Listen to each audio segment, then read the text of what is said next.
Join eMarketer on November 3rd, that's tomorrow, for our next virtual event, Attention, Trends and Predictions for 2024. Our leading analysts and executives from brands like Pepsi, Colgate, Palmolive, and Kendra Scott will explore trends like generative AI, retail media, and more to help professionals to plan for the year ahead. You can visit insiderintelligence.com/events/summit to register today.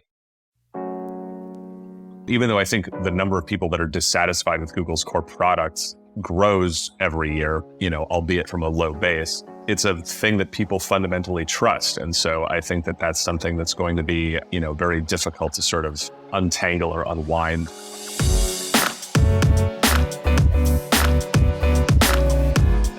Hey gang, it's Thursday, November 2nd. Max and listeners, welcome to the Behind the Numbers Daily and eMarketer podcast. I'm Marcus.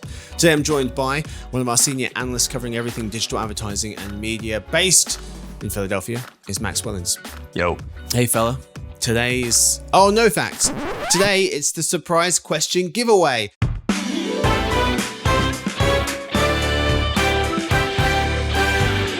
So today's surprise question giveaway, we have free stuff to give you. It's a water bottle, and if you answer this question and send us a screenshot of your review of this podcast, then you get to win it. So the question is, best-selling music artists of all time: The Beatles, number 1, Garth Brooks in 2nd, shout out, Elvis is 3rd. The question is, what was the official debut single of the Beatles? What was the official debut single of the Beatles? Max, do you know? I do, but I'm not going to spoil it for the listeners.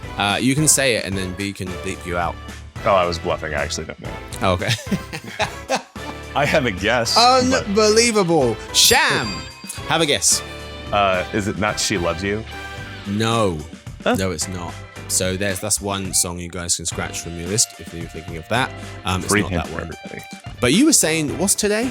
You said something else Beatles related. So November 2nd happens to be the day that the term Beatlemania was coined. It came up in a review of a performance that they gave while they were still in England. I feel like a lot of people think of it, and by a lot of people I mean ugly Americans like me, think of it as being like a term related to their arrival in the US, but Beatlemania was well underway before they came to America. I was looking for this surprise question giveaway question for like hours, and then Max put his hand up and was like, oh, today happens to be... So where was that earlier? Could have saved myself a lot of time. But yeah, it's coincidence that is today, and the question is Beatles related, because I had no idea until Max told me seconds before the show started.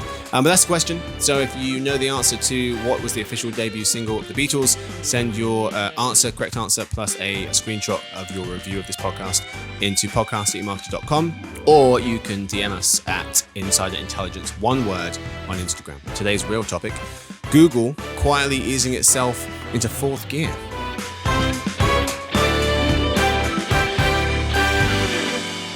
In today's episode, first in the lead, we'll cover some Google stories. Then for another news, we'll discuss why Maps is becoming more like search and the most interesting trend in affiliate marketing. But we start with Google. Max, let's start by taking a peek at what's going on in the case with the DOJ. So let's check in on that. DOJ versus Google. It's the antitrust trial that's going on right now. We've known for a while that Google was paying Apple to be the default search engine on Apple phones, tablets, and computers, which is kind of a centerpiece of this trial.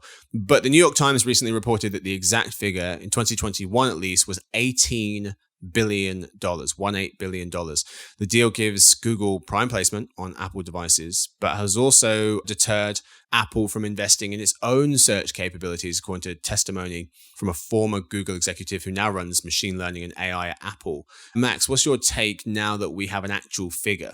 Well, I think that the guys at Bernstein deserve a lot of credit for, putting figures out about this years ago. And I think that they're pretty close to being right. I mean, I think what's so interesting about this is there's been all this talk about how, this business deal kind of deterred Apple from getting into the search business and, quashed a lot of competition. But I think what's really notable is that we have reached a point now where Google has just sort of a really kind of an unshakable hold on this core kind of consumer search functionality. I think a really important point of comparison here would be just looking at Europe. So like after the European Commission, I think, fined Google about 5 billion euros Google basically, in an attempt to mollify them after paying that fine, they changed things around inside their Android phones and gave customers an option when they booted them up for the first time, which search engine do you want? You can use Google, which we have here, but you can also use DuckDuckGo or Yandex or Bing or whatever it happens to be. Google would regularly kind of swap in alternatives.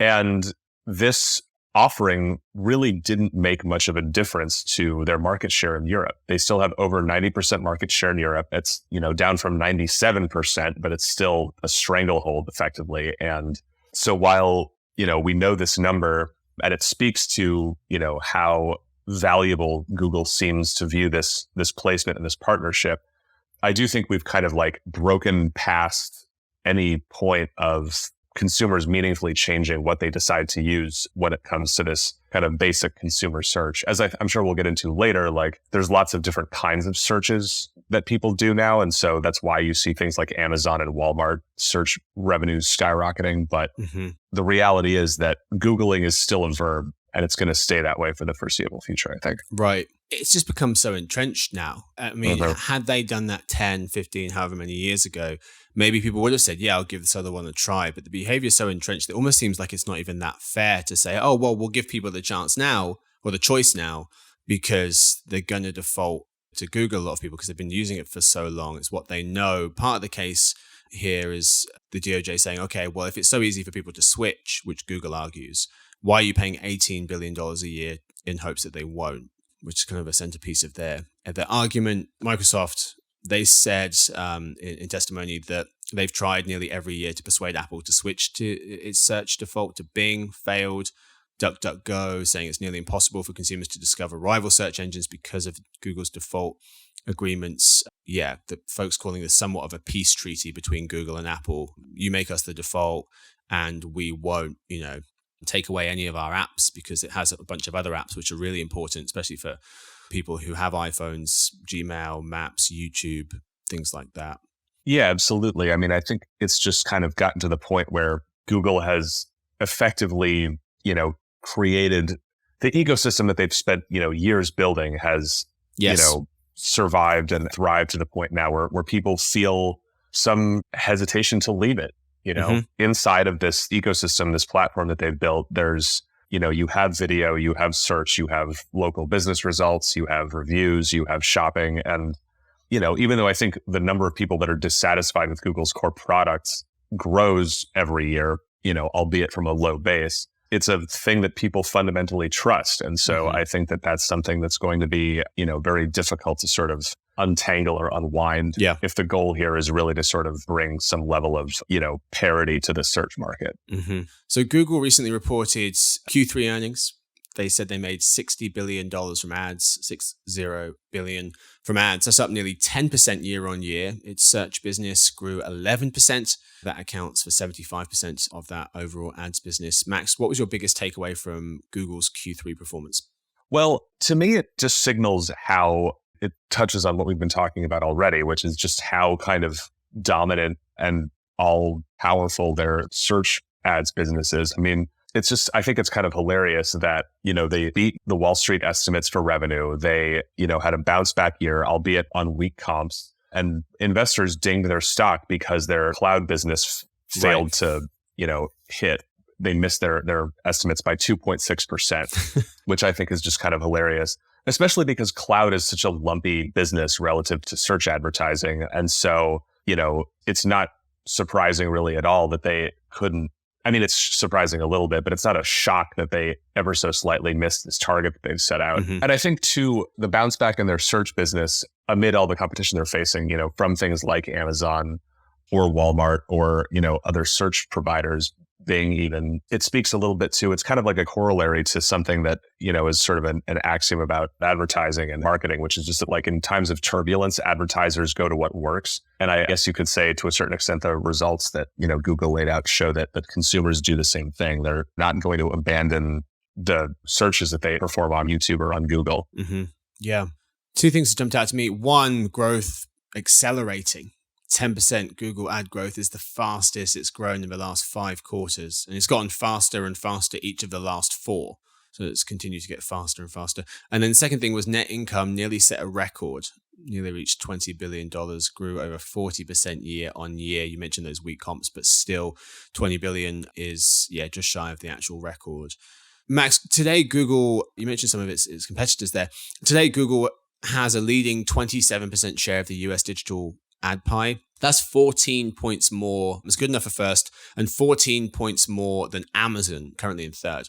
In 2 years' time, though, that gap will go from 14-point share gap between Google and Amazon to 10. So from 14 to 10, Google is going to lose 2 points. Amazon's going to gain 2. How concerned should Google be about Amazon's growing share of the digital ad pie in the US?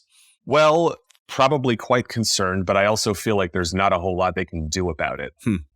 One of the main drivers of Amazon's, there are two things that are really fueling Amazon's advertising growth. One is just on-site ads. Just, people more and more are just turning to Amazon if they know, I need to buy kitchen towels, or I have to buy, just some kind of like mundane, banal good that they know that they can get shipped free to their house.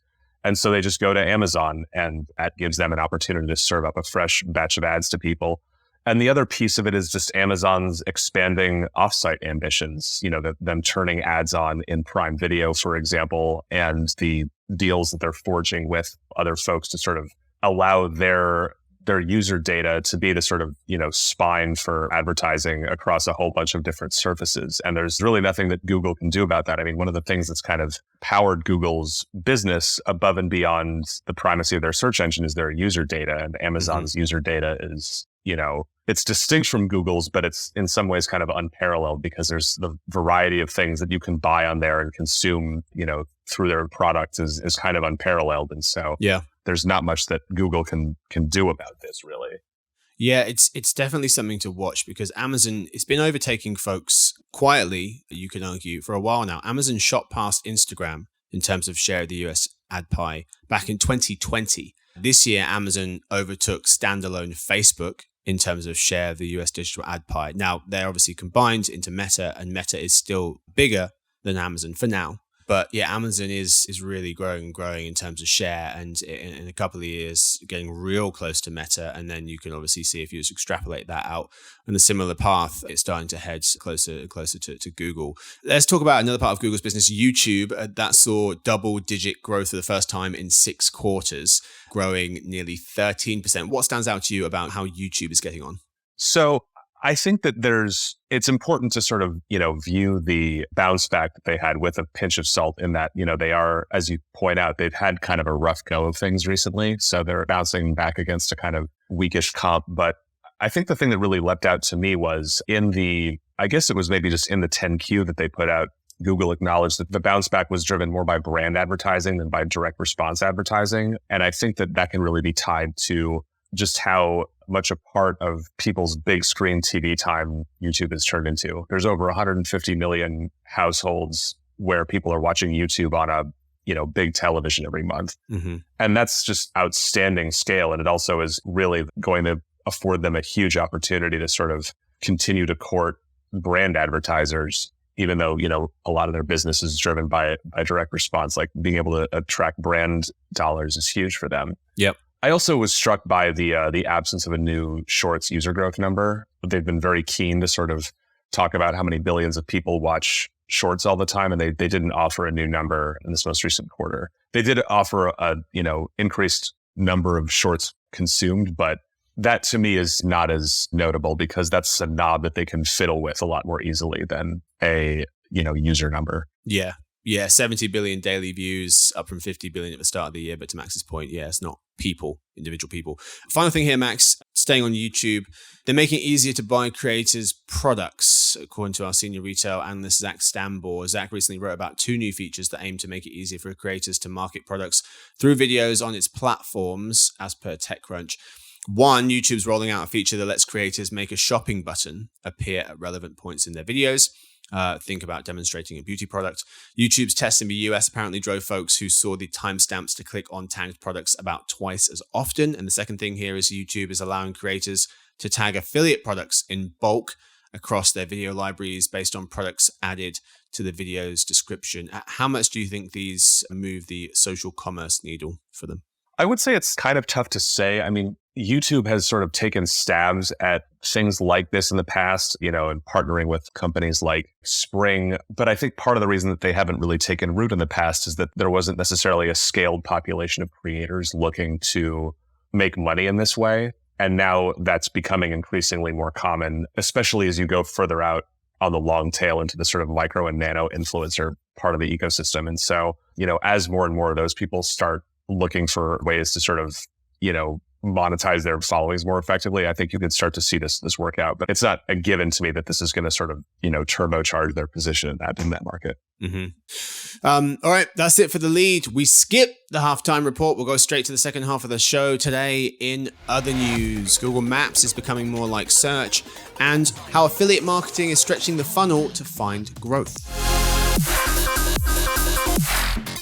Story 1. Google Maps is becoming more like search thanks to AI, thinks Andrew J. Hawkins of The Verge. He notes that Google is adding new AI-powered features to Maps, like more immersive navigation, better driving directions, and more organized search results, ultimately reminding many users of Google Search. And that's the plan. Mr. Hawkins explains that as well as regular Maps queries, in coffee shops, Google wants folks to be able to enter vague queries like fall foliage, or things to do in Tokyo, and get a ton of useful hits. Max, the most interesting sentence in this article about Google Maps becoming more like search is what and why. So I'm going to be a little bit cute here and say that the most important sentence is actually a comment on the story. Okay. One of the people reading it wrote, "Today, Google Maps suggested I just turn off the interstate to an address that was next to the highway, like just drive right off the bridge." And to me, this is important because I think that a lot of what Google is doing with Maps makes a lot of sense, because this is a playbook that worked for search, but it does seem like it's coming at the expense of the core product. It's something that's sort of very difficult to sort of, measure independently. But, this story was replete with comments of people saying the actual Maps part of Google Maps is terrible now. Like, it's crammed with sponsored search results that aren't that relevant. It tells me to do things that are not safe. It's, mapping of the streets that I need to use for navigation has gotten worse. And I think that it's an important thing to, not lose sight of as we watch this company continue to sort of look for pockets of growth, is that, that growth does come at the expense of the user experience. And that's something that's, I guess, worth keeping an eye on. Mm-hmm. Story 2. Max, you wrote that affiliate marketing is stretching the funnel to find growth, noting that top line spending in affiliate marketing looks flattish so far in 2023, but the agencies have convinced clients that affiliate marketing can be used to drive results up and down the funnel, a significant win for a channel typically viewed as performance focused. But Max, what to you was the most interesting finding from your recent report on affiliate, and why? Well, I'm so glad you asked, Marcus. There was a lot in this report. It's a very diffuse ecosystem, so I try to sort of tag as much relevant stuff as possible. But I really do think that the most interesting thing is, unfortunately, something that's kind of lurking on the near-term horizon, which is what Gen AI's role in affiliate is going to be. Obviously, anybody that listens to the show or reads all the stuff that eMarketer and II puts out knows that Gen AI has been a huge topic of conversation around media this entire year. But I think that affiliate in particular is kind of uniquely vulnerable to disruption at the hands of this technology. And to be clear, the people that are in it are definitely kind of, rolling their sleeves up and trying it out. The Performance Marketing Association, which helps cover affiliate, polled its users twice this year. And I think in the most recent poll they'd done, over 90% of respondents said that they were using Gen AI in some way already, which to me is pretty wild. But, there's a version of the future where people really do kind of come to accept the answers from, an Amazon search or a Google search, where you just, open up their search bar and say, I'm going camping for the first time. What's the best array of stuff that I could buy by spending under $500? And just trusting what the answer is and just going, oh, and then at the bottom, there's just a button you can click to buy it all from, REI or from Amazon or whatever it happens to be. And that potentially just completely wrecks or blows up that entire industry, or at minimum just completely transforms how it's viewed and used by marketers. And so I think that just I'm going to be watching Gen AI from lots of angles in the year to come, but I think I'm going to be watching that especially closely because the implications are pretty profound. Yeah, it's a very interesting point. That's all we've got time for this episode. Max, thank you so much for hanging out today. Always a pleasure, Mark. Yes, sir. Pleasure's all mine. Thank you to Victoria, who edits the show, James, who copy edits it, Stuart, who runs the team, Sophie, who runs our social media, and thanks to everyone for listening in. As we mentioned at the top, surprise question giveaway. If you know the official debut single of the Beatles, then send us that answer in to podcast@emarketer.com or DM us at Insider Intelligence, one word on Instagram. If you know that answer, send it in with a copy or a screenshot of your review of this podcast, and you could win a free Behind the Numbers branded water bottle. We hope to see you tomorrow, though, for the Behind the Numbers Weekly Listen, an eMarketer podcast.